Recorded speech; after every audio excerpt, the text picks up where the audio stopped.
Welcome to news sir. నేను శ్వేత. Details చూద్దాం. రాజలింగమూర్తి హత్యపై మంత్రి కోమటిరెడ్డి వెంకటరెడ్డి స్పందించారు.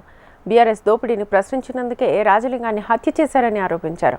హత్య వెనుక గండ్ర వెంకటరమణారెడ్డి ఉన్నారన్నారు. కాళేశ్వరం కేసులో శిక్ష పడుతుందని కేసీఆర్లు హత్య చేయించారని రాజలింగం ఫ్యామిలీ చెబుతోందని తెలిపారు. రాజలింగం హత్యను సిఐడితో విచారణ జరిపిస్తామని మంత్రి కోమటిరెడ్డి వెంకటరెడ్డి స్పష్టం చేశారు.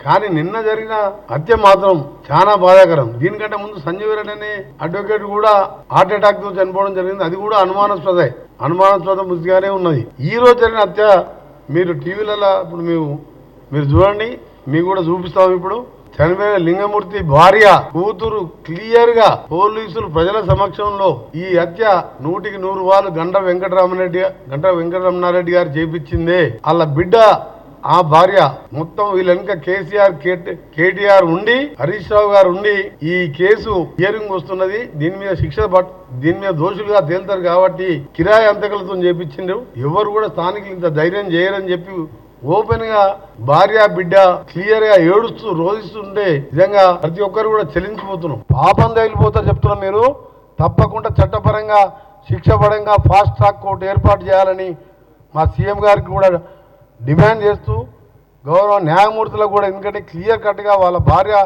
బిడ్డలే ఇస్తున్నారు.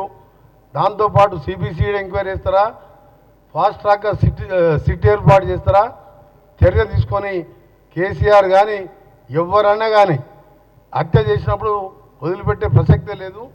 వారి మీద చర్య తీసుకోవాలని మా డిమాండ్.